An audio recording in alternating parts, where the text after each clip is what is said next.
Bonjour à toutes et à tous et bienvenue sur Légendes du sport, le podcast qui vous plonge dans l'histoire fascinante des plus grands noms du sport mondial.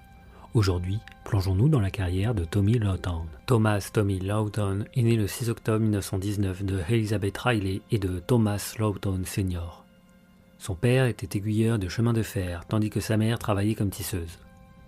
18 mois après sa naissance, son père a quitté la famille, et Elizabeth est retournée chez ses parents à Bolton. Le grand-père d'Elizabeth, James ou Jim Riley, a alors pris le rôle de père pour Tommy. Doté d'un talent naturel pour le football, il a été sélectionné dans l'équipe des écoles de Bolton en 1930. Les règles de la HFA l'empêchaient de devenir professionnel avant l'âge de 17 ans, et le grand-père de Tommy a refusé l'offre de Bolton de travailler comme livreur pendant 2 ans avant de devenir professionnel.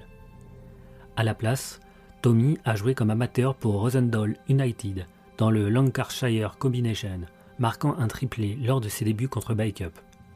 Il a ensuite travaillé temporairement dans une tannerie avant de rejoindre Burnley comme assistant jardinier, sa mère ayant rejeté une offre de Sheffield Wednesday en raison des trajets quotidiens. Tommy a joué son premier match pour les réserves de Burnley contre les réserves de Manchester City en septembre 1935. Malgré des débuts difficiles, il est devenu un joueur régulier de l'équipe de réserve à 16 ans. Après une mauvaise série de performances de Cecil Smythe, Tommy a été sélectionné pour le match de 2e division contre Doncaster Rovers à Turf Moor le 28 mars 1936, devenant ainsi le plus jeune avant-centre à jouer en Football League à 16 ans et 164 jours. Marqué de près par le centre half des Rovers, Sid Beecroft, également débutant, Tommy a eu du mal dans un match qui s'est terminé sur un score de 1-1. Bien que l'équipe de Burnley ait mal joué, Tommy a été salué pour sa performance enthousiaste et courageuse par le journal Express News. Il a conservé sa place pour le match suivant et a marqué 2 buts dans une victoire 3-1 contre Swansea Town. Il a ensuite souffert d'une blessure à l'aine, manquant 2 matchs avant de revenir pour les 4 derniers matchs de la saison 1935-1936, marquant 3 autres buts pour un total de 5 en 7 matchs. Durant l'été 1936, Tommy a intensément travaillé ses compétences de tête. Il est devenu professionnel à Burnley à 17 ans avec un salaire de 7 livres par semaine. Son grand-père a tenté de négocier une prime de signature de 500 livres, mais a été éconduit après que le club ait alerté Charles Sutcliffe, secrétaire de la Football League, qui a informé que toute tentative de contourner le salaire maximum de la Ligue était illégale. Tommy a marqué lors de sa première apparition après avoir signé son contrat, inscrivant un triplé dans une victoire 3-1 contre Tottenham Hotspurs, marquant un but avec chaque pied et un de la tête. En janvier 1937, le club de première division Everton a versé 6500 livres à Burnley pour s'assurer les services de Tommy et a également offert à son grand-père un poste d'adjoint au jardinier à Goodison Park. Ce montant était un record pour un joueur de moins de 21 ans. Ce transfert a permis à Tommy de devenir coéquipier de Dixie Dean, son idole de jeunesse, qu'il était censé remplacer progressivement en tant qu'avant-centre titulaire. Dean a finalement été mis au repos le 13 février, permettant à Tommy de faire ses débuts en équipe première contre Wolverhampton Wanderers à Molineux. Le match s'est terminé par une défaite 6-2, bien que Tommy ait marqué un penalty. Il a passé le reste de la saison au poste d'intérieur gauche avec Dean comme avant-centre et a terminé la campagne 1936-1937 avec 4 buts en 11 matchs. Il a commencé la saison 1937-1938 dans l'équipe réserve. Il a été installé comme un avant-centre titulaire en septembre après que Dean ait été écarté pour avoir frappé le secrétaire du club Theo Kelly. Le 2 octobre, Tommy a marqué le pénalty décisif lors d'une victoire 2-1 contre les rivaux de Liverpool à Anfield. Il a terminé la campagne avec 28 buts en 39 apparitions, devenant le meilleur buteur de la division. Everton avait une équipe jeune mais très efficace pour la campagne 1938-1939 et Tommy a été loué pour la manière dont il menait l'attaque. Roland Allen, dans l'Evening Standard, a décrit Tommy comme un footballeur intelligent, intégrant ses ailiers dans le jeu, avec des coups subtils et des passes larges et précises, après qu'Everton ait enregistré une victoire 2-1 contre Arsenal. Le match contre Arsenal faisait partie d'une série de 6 victoires, lors des 6 premiers matchs de la campagne, période durant laquelle Tommy a marqué 8 buts. Everton a perdu son avance en tête du classement au profit de Derby County pendant les fêtes de Noël, mais est revenu en forme et en première position à Pâques. Ils ont affronté une série de matchs difficiles, mais ont battu Chelsea et enregistré 2 victoires contre Sunderland pour remporter le 5e titre de champion du club, terminant 4 points devant Wolverhampton Wanderers en 2e place. Tommy a marqué 35 buts en 38 matchs de championnat pour finir meilleur buteur de la division pour la deuxième saison consécutive. Cependant, durant l'été, il a écrit à Leicester City pour demander que le club l'achète à Everton. Il a été rapporté qu'il a contacté Leicester parce qu'il était dirigé par Tom Bromilo, son ancien manager à Burnley. Everton était 5e de la ligue et Tommy était le meilleur buteur de la division avec 4 buts lorsque le championnat de football a été suspendu 3 matchs après le début de la saison 1939-1940 en raison du déclenchement de la Seconde Guerre mondiale. Tommy a ensuite déclaré « Je suis convaincu que s'il n'y avait pas eu la guerre, nous aurions de nouveau remporté le championnat. » L'âge moyen de ces joueurs était d'environ 24 ou 25 ans. Tommy a continué à jouer pour Everton et pour l'Angleterre pendant la guerre. Cependant, la FA a décidé de ne pas attribuer de sélection officielle pour les apparitions en équipe d'Angleterre durant la guerre. En conséquence, ces 24 buts en 23 matchs internationaux ne sont pas comptabilisés dans les statistiques officielles de l'équipe d'Angleterre. Comme c'était courant pour les footballeurs pendant la guerre, il a également fait des apparitions en tant qu'invité pour plusieurs clubs autres qu'Everton, notamment Leicester City, Greenock Morton, Chester City, Aldershot et Tranmere Rovers. Il a été appelé dans l'armée britannique en janvier 1940 et son statut d'international anglais l'a vu recruter dans la Royal Army Physical Training Corps. Il a également joué pour l'équipe de l'armée britannique et pour l'équipe de son commandement régional. Il a été en poste à Birkend, ce qui lui a permis de jouer fréquemment pour Everton. Le jour de Noël 1940, il a joué pour Everton contre Liverpool à Anfield le matin et pour Tranmere Rovers contre Crewe Alexandra l'après-midi. Expliquant cela plus tard, il a dit « Les gens de Tranmere sont venus dans le vestiaire et ont demandé si quelqu'un voulait jouer car il manquait 2 hommes. J'ai dit « Allez, je vais vous aider » et je l'ai fait. » En 1942, il a marqué un triplé pour l'Angleterre lors d'une victoire 5-4 contre l'Écosse à Hampden Park. Plus tard dans l'année, il a marqué 6 buts pour Aldershot lors d'une victoire 9-0 contre Luton Town. Le 16 octobre 1943, il a marqué 4 buts dans une victoire 8-0 contre l'Écosse à Main Road. En juillet 1945, Tommy a demandé à quitter Everton afin de rejoindre un club du Sud pour être plus proche de sa femme dont il était de plus en plus éloigné. En novembre de la même année, il a été vendu à Chelsea pour 14 000 livres. Chelsea continuait à jouer des matchs régionaux de temps de guerre, car la Ligue nationale n'avait pas encore repris pour la saison 1945-1946, et Tommy a également continué ses apparitions non officielles pour l'équipe nationale anglaise.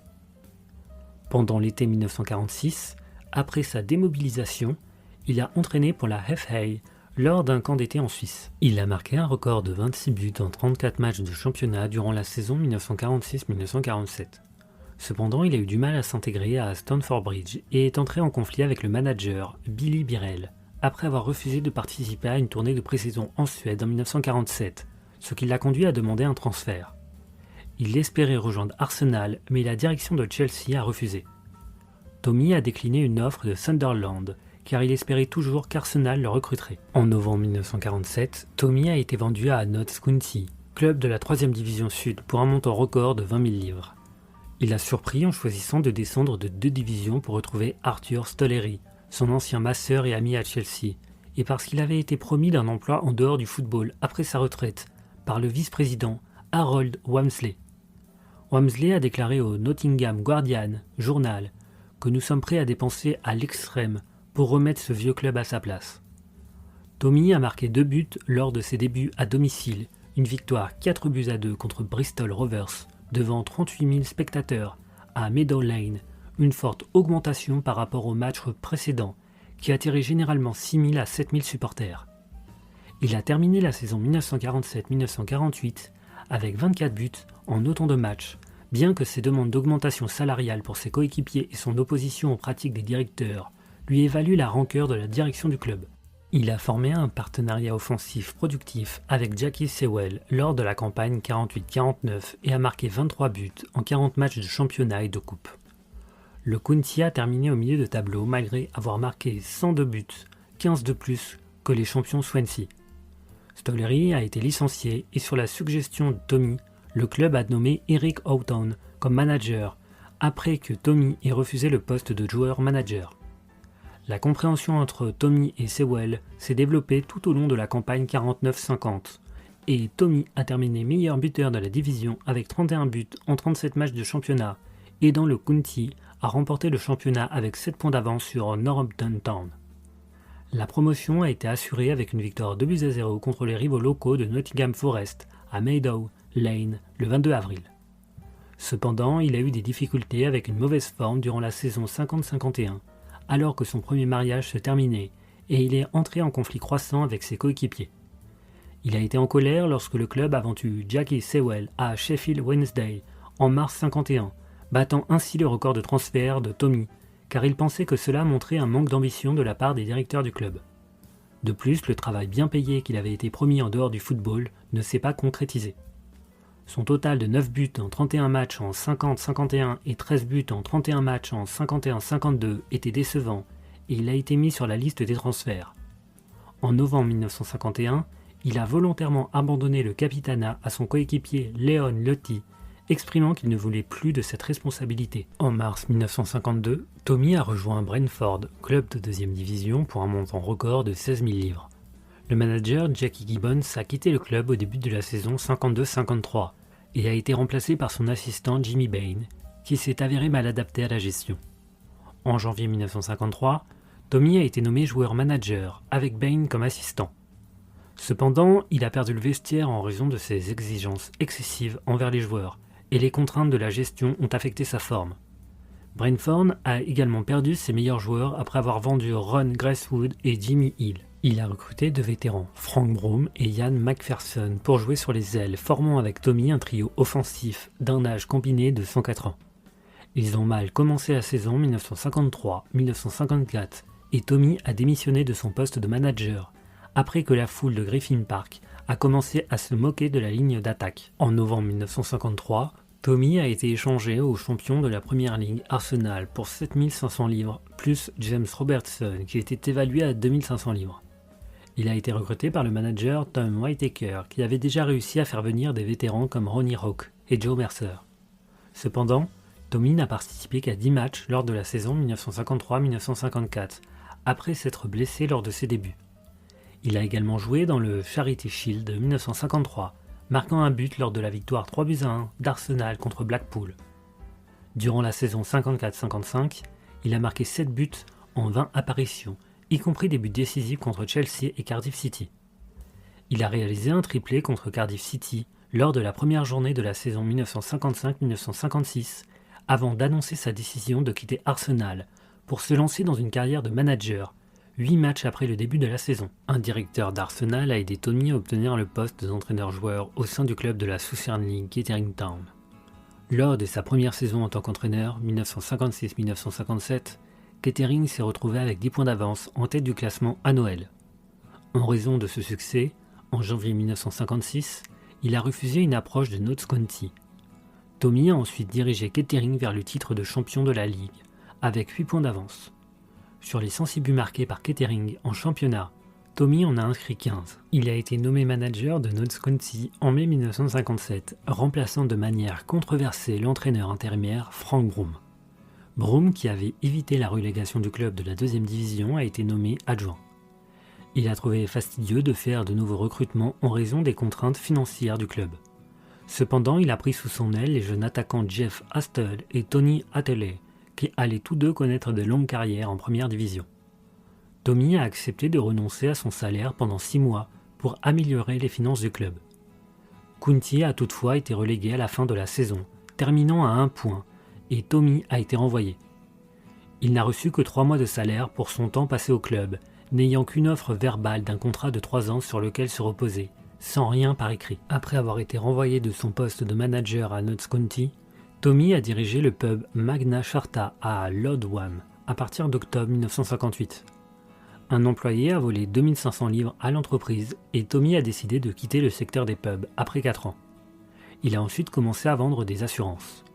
Il y retournait à la gestion du football avec Kettering Town pour la saison 63-64 en tant qu'intérimaire après la démission de Wally Asker. La saison s'est terminée par la relégation de Kettering de la Southern League Premier Division. On lui a offert le poste de manière permanente, mais il a refusé pour se concentrer sur son travail d'agent d'assurance. Il a perdu son emploi dans les assurances en 1967, puis a ouvert un magasin d'articles de sport portant son nom, en partenariat avec un ami, mais a dû fermer l'entreprise après seulement 2 mois, en raison de ventes insuffisantes. Après une période de chômage, il a trouvé du travail dans une entreprise de Paris à Nottingham.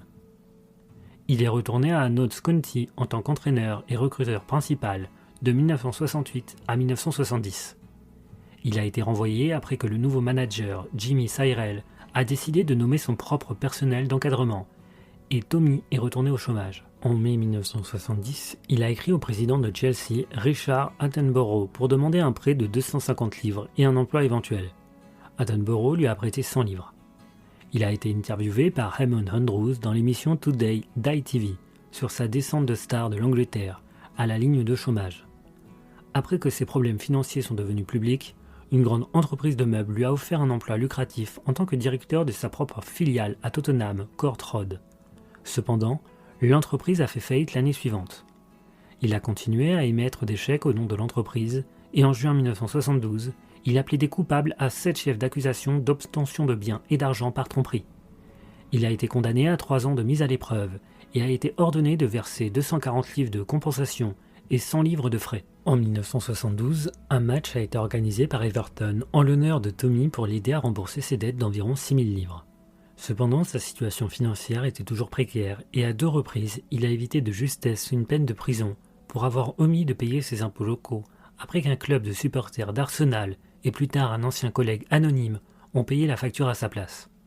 En août 1974, il a de nouveau été reconnu coupable d'obtention de biens par tromperie, après avoir omis de rembourser une dette de 10 livres à un tenancier. Il a été condamné à 200 heures de travaux d'intérêt général et a payé 40 livres de frais.